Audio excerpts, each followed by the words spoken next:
संसार में किसी का कुछ नहीं, लेकिन इसके उलट अपना समझना मूर्खता है, क्योंकि अपना होता हुआ भी कुछ भी अपना नहीं होता। इसलिए हैरानी होती है, घमंड क्यों, किस लिए, किसका। कुछ रुपये दान करने वाला यदि यह कहे कि उसने ऐसा किया है, तो उससे बड़ा मूर्ख और कोई नहीं। और ऐसे भी हैं जो हर महीने लाखों का दान करते हैं, लेकिन उसका जिक्र तक नहीं करते, न करने देते हैं। वास्तव में जरूरतमंद और पीड़ित की सहायता ही दान है, पुण्य है। ऐसे व्यक्ति पर सरस्वती की सदा कृपा होती है। पर क्या किया जाए, देवताओं तक को अभिमान हो जाता है और उनके अभिमान को दूर करने के लिए परमात्मा को ही कोई उपाय करना पड़ता है। गरुड़, सुदर्शन चक्र तथा सत्यभामा को भी अभिमान हो गया था और भगवान श्री कृष्ण ने उनके अभिमान को दूर करने के लिए श्री हनुमान जी की सहायता ली थी। श्री कृष्ण ने अपनी पत्नी सत्यभामा को स्वर्ग से पारिजात लाकर दिया था, और वह इसीलिए अपने आप को श्री कृष्ण की अत्यंत प्रिय मानने लगी थी। सुदर्शन चक्र को यह अभिमान हो गया था कि उसने इंद्र के वज्र को निष्क्रिय किया था। वह लोकालोक के अंधकार को दूर कर सकता है। भगवान श्री कृष्ण अंततः उसकी ही सहायता लेते हैं। गरुड़ भगवान कृष्ण का वाहन है। वह समझने लगे थे, भगवान मेरे बिना कहीं जा ही नहीं सकते, इसलिए कि मेरी गति का कोई मुकाबला नहीं कर सकता। भगवान अपने भक्तों का सदा कल्याण करते हैं, इसलिए उन्होंने हनुमान जी का स्मरण किया। तत्काल हनुमान जी द्वारिका आ गए। जान गए कि श्री कृष्ण ने क्यों बुलाया है। श्री कृष्ण और श्री राम दोनों एक ही हैं, वह ये भी जानते थे। इसीलिए सीधे राजदरबार नहीं गए, कुछ कौतुक करने के लिए उद्यान में चले गए। वृक्षों पर लगे फल तोड़ने लगे, कुछ खाए, कुछ फेंक दिए, वृक्षों को उखाड़ फेंका, कुछ को तोड़ डाला, बाग वीरान बना दिया। फल तोड़ना और फेंक देना हनुमान जी का मकसद नहीं था, वह तो श्री कृष्ण के संकेत से कौतुक कर रहे थे। बात श्री कृष्ण तक पहुंची, किसी वानर ने राजोद्यान को उजाड़ दिया है, कुछ किया जाए। श्री कृष्ण ने गरुड़ को बुलाया, कहा, जाओ सेना ले जाओ, उस वानर को पकड़ कर लाओ। गरुड़ ने कहा, प्रभु एक मामूली वानर को पकड़ने के लिए सेना की क्या जरूरत है, मैं अकेला ही उसे मजा चखा दूंगा।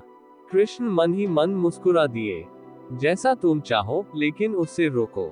गरुड़ जी ने हनुमान जी को ललकारा और कहा, बाग क्यों उजाड़ रहे हो, फल क्यों तोड़ रहे हो, चलो तुम्हें श्री कृष्ण बुला रहे हैं। हनुमान जी ने कहा, मैं किसी कृष्ण को नहीं जानता, मैं तो श्री राम का सेवक हूँ, जाओ कह दो मैं नहीं आऊंगा। गरुड़ क्रोधित होकर बोले, तुम नहीं चलोगे तो मैं तुम्हें पकड़कर ले जाऊंगा। हनुमान जी ने कोई उत्तर नहीं दिया। गरुड़ की अनदेखी कर वह फल तोड़ने लगे। गरुड़ को समझाया भी, वानर का काम फल तोड़ना और फेंकना है, मैं अपने स्वभाव के अनुसार ही कर रहा हूँ, मेरे काम में दखल ना दो। क्यों झगड़ा मोल लेते हो, जाओ मुझे आराम से फल खाने दो। गरुड़ नहीं माना। तब हनुमान जी ने अपनी पूंछ बढ़ाई और गरुड़ को दबोच लिया। उसका घमंड दूर करने के लिए कभी पूंछ को ढीला कर देते, गरुड़ कुछ सांस लेता, और जब कसते तो गरुड़ के मानो प्राण ही निकल रहे हो। हनुमान जी ने सोचा, भगवान का वाहन है, प्रहार भी नहीं कर सकता, लेकिन इसे सबक तो सिखाना ही होगा। पूंछ को एक झटका दिया और गरुड़ को दूर समुद्र में फेंक दिया। बड़ी मुश्किल से वह गरुड़ दरबार में पहुंचा। भगवान को बताया, वो कोई साधारण वानर नहीं है, मैं उसे पकड़कर नहीं ला सकता। भगवान मुस्कुरा दिए, सोचा गरुड़ का घमंड तो दूर हो गया, लेकिन अभी इसके वेग के घमंड को चूर करना है।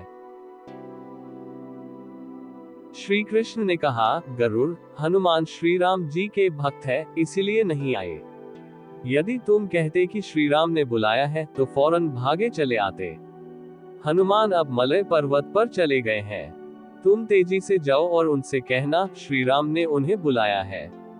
तुम तेज उड़ सकते हो, तुम्हारी गति बहुत है, उसे साथ ही ले आना। गरुड़ वेग से उड़े मलय पर्वत पर पहुंचे। हनुमान जी से क्षमा मांगी। कहा, श्री राम ने आपको याद किया है, अभी आओ मेरे साथ, मैं तुम्हें अपनी पीठ पर बिठाकर मिनटों में द्वारिका ले जाऊंगा। तुम खुद चलोगे तो देर हो जाएगी, मेरी गति बहुत तेज है, तुम मुकाबला नहीं कर सकते।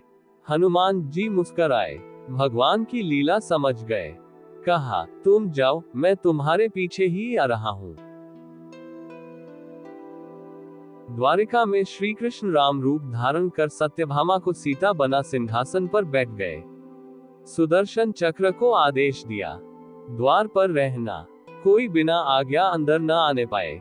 श्री कृष्ण समझते थे कि श्री राम का संदेश सुनकर तो हनुमान जी एक पल भी रुक नहीं सकते, अभी आते ही होंगे।